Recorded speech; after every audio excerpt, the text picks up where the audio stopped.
là con gái nên chẳng thể nào mà em mạnh mẽ được như anh, nên lời chia tay mà anh nói ra nó đối với em như sét đánh. Anh là con trai nên anh đâu hiểu được những nỗi đau mà em.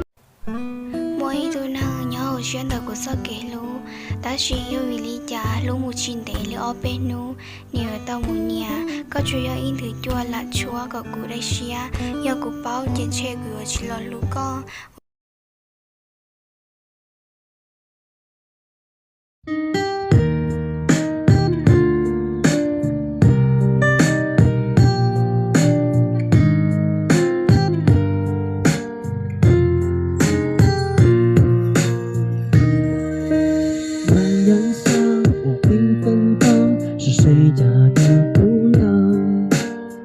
在了那座小桥上，你抚琴奏忧伤。桥边歌唱的小姑娘，你眼角在流淌。你说一个人在逞强，一个人能家乡。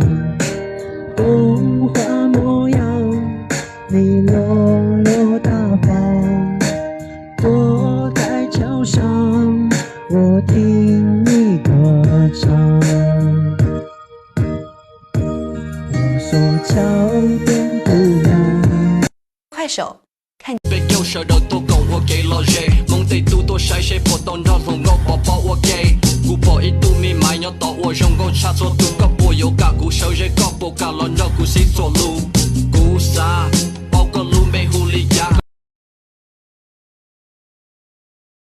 Nấy bà kia lớn ta bùi yêu trả nó tàu kia tù nhỏ chua chó ý lo ó lo yuan ba tỏ chỉ nó có mà lý báo ở gió.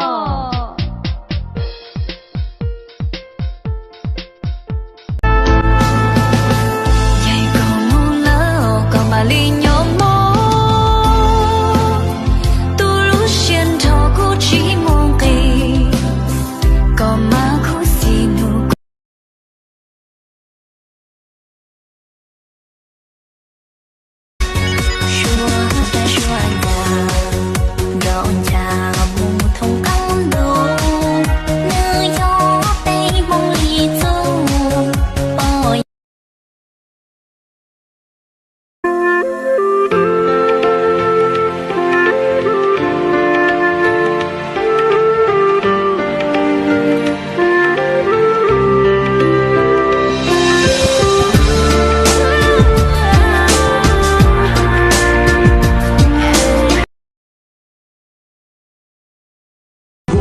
Trời đưa khúc gì thương nên ngồi lưu chỉ ta thì cho cái lưu trong ngủ lì im thứ chúa mà còn ư cho đó nên khai đua.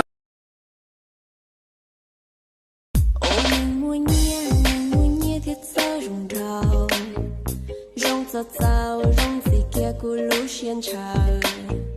Có rong tia vì hay tia cả bao su su ô